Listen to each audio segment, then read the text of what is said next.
News చూస్తున్నాం. తెలంగాణలో జిల్లాల పునరేకీకరణకు ప్రభుత్వం త్వరలో కమిషన్ ఏర్పాటు వేయనుంది. సుప్రీంకోర్టు, హైకోర్టు జడ్జిలు లేదా రెవెన్యూ ముఖ్య అధికారుల నేతృత్వంలో కమిషన్ ఏర్పాటు చేసే అవకాశం ఉంది. బీఆర్ఎస్ ప్రభుత్వం ఏర్పాటు చేసిన కొత్త జిల్లాలన్నింటినీ పునరేకీకరించాలి అనే ఉద్దేశంతో ప్రభుత్వం నిర్ణయం తీసుకోనుంది. దీనిపై యుద్ధ ప్రాతిపదికన చర్యలు చేపట్టనుంది. రేవంత్ రెడ్డి సీఎంగా బాధ్యతలు చేపట్టిన అనంతరం ఏబిఎన్ ఆంధ్రజ్యోతి ఎండీ రాధాకృష్ణ ఇంటర్వ్యూలో ఈ విషయాలను పంచుకున్నారు.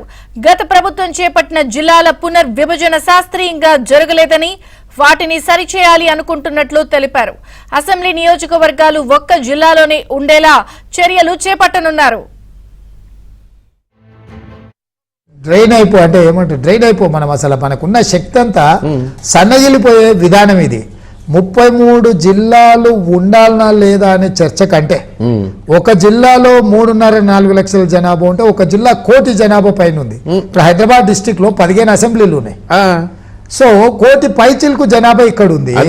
అంత ఇర్రేషనల్ గా అంటే నచ్చితే నజరానా నచ్చకపోతే జుర్మానా అన్నట్టుగా ఆయన ఎవడేదో చడితే చలో లేలేవు అని పాతకాలంలో రాజులు పోయి ముహూర్తం మెడలో నుంచి చలో జావ్ అని ఇచ్చేదంట కదా. అట్లా మండలం 4 గ్రామాలు మండలం. రేపు బడ్జెట్ సెషన్ లో అసెంబ్లీలో చర్చించి ఒక మీకు డీలిమిటేషన్ కోసం ఒక కమిషన్ నియమించినప్పుడు మీకు ఐడియా ఉండదు. నియోజకవర్గాలు 2007-8 లో చేసి 8 లో ఫైనల్ చేసారు కదా government of India. So delimitation commission ఎట్లయితే చైర్మన్ కింద సభ్యులను అందరినీ రిటైర్డ్ జడ్జిలను పెద్ద ఆఫీసర్లను పెట్టి అన్ని ప్రాంతాలను పర్యటించి ప్రజాభిప్రాయ సేకరణ చేసి డ్రాఫ్ట్ నోటిఫికేషన్ రిలీజ్ చేసి ప్రజల అభ్యంతరాలను స్వీకరించి మళ్ళీ ఫైనల్ నోటిఫికేషన్ పబ్లిష్ చేసి ఎట్లయితే చేసిండ్రో ఒక retired high court or supreme court judge అట్లనే రిటైర్డ్ ఆఫీసర్లను రెవెన్యూ డిపార్ట్మెంట్ వాళ్ళందరినీ పెట్టి ఈ జిల్లాల మండలాల పునర్విభజన ఎన్టీఆర్ గారు వచ్చినప్పుడు పెట్టిన మండలాలు తర్వాత అడాక్ బేస్ మీద ఆడోటి ఈడోటి పుట్టుకొచ్చింది తప్ప స్టడీ చేసి చేసింది లేదు. అంటే ఒక సైంటిఫిక్ మెథడ్ ఎప్పుడు అడాప్ట్ చేయలేదు. రెవెన్యూ డివిజన్లు కూడా సేమ్ పరిస్థితి. ఇక జిల్లాలు ఈయన గారు వచ్చి ఎడాపెడా ఎట్లా పడితే అట్లా చేసుకుంటూ పోయింది.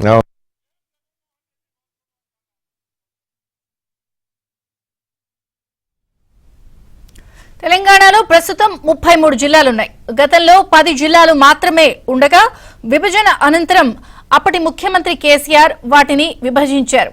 పరిపాలనా సౌలభ్యం కోసం కొత్త జిల్లాలను ఏర్పాటు చేశారు ఆయన. ఫలితంగా వాటి సంఖ్య 10 నుంచి 33కు పెరిగిన విషయం తెలిసిందే. వాటన్నింటినీ ఏకీకరించడంపై దృష్టి పెట్టారు రేవంత్ రెడ్డి.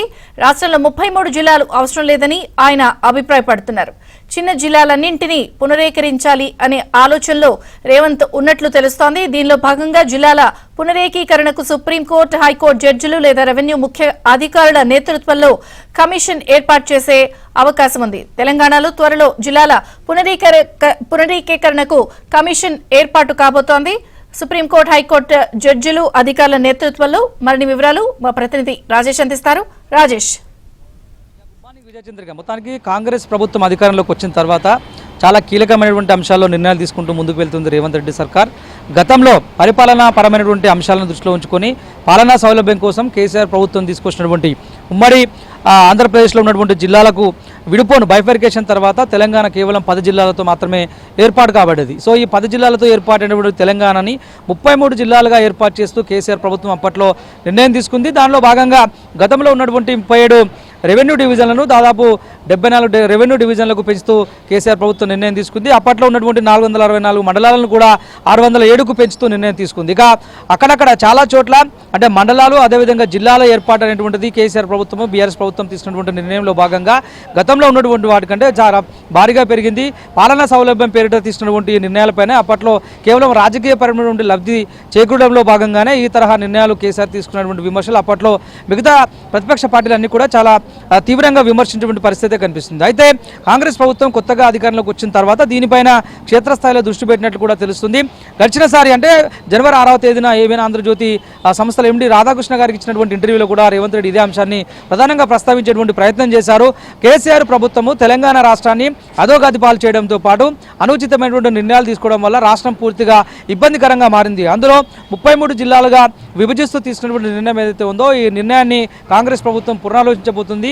జిల్లాల పునరేకీకరణ పేరిట రాబోయే రోజుల్లో సుప్రీంకోర్టు రిటైర్డ్ జడ్జి లేదా ఇతరత్ర ఉన్నతాధికారులతో ఒక కమిషన్ ఏర్పాటు చేసి 33 జిల్లాల ఆవశ్యకత కానీ అవసరం కానీ ఉన్నదా లేదన్నటువంటి అంశంపైన మరొకసారి పునరాలోచించే నిర్ణయం తీసుకునే అవకాశం ఉన్నట్లు కూడా చెప్పేటువంటి ప్రయత్నం చేశారు. గతంలో ఉన్నటువంటి యొక్క 33 జిల్లాల వల్ల చాలా చోట్ల కేవలం 3-4 గ్రామాలతో కలిపి ఒక మండలాన్ని ఏర్పాటు చేయడము, 1 లేదా 2 లేదా 3 నియోజకవర్గాలతో కలిపి ఒక జిల్లాని ఏర్పాటు చేసేటువంటి ప్రయత్నం చేయడం, తద్వారా పాలనాపరమైనటువంటి ఇష్యూస్ తలెత్తకుండా ఉండేటువంటి అవకాశం ఉంటుందని చెప్పినటువంటి అంశము పూర్తిగా భిన్నమైనటువంటి అంశంగా పరిగణించబడుతుంది. కాబట్టి రాబోయే రోజుల్లో దీన్ని పూర్తిగా మార్చివేసే యోచనలో ఉన్నట్లు కూడా కాంగ్రెస్ ప్రభుత్వం ఉన్నట్లు తెలుస్తుంది. ఇది ఎప్పటిలోకి అమల్లోకి వస్తున్నటువంటి అంశంపైన స్పష్టత రావాల్సినటువంటి పరిస్థితి స్పష్టత ఉంది. ఎందుకంటే ఒకవేళ నిజంగానే 33 జిల్లాలను కుదిస్తూ గతంలో ఉన్నటువంటి ఉమ్మడి 10 జిల్లాలుగానే కాంగ్రెస్ ప్రభుత్వం వాటిని తీసుకురాబోతుందా, లేదంటే 33 జిల్లాలకు గాను కొన్నిటిని కుదించి అంటే చాలా జిల్లాల్లో గతంలో ఉన్నటువంటి రెవెన్యూ మండలాలు కావచ్చు, రెవెన్యూ డివిజన్లు కావచ్చు, వాటన్నిటిని పెంచడం వల్ల లేనిపోని కొత్త చిక్కులు ఏర్పడే అవకాశం ఉంది. కాబట్టి వాటిని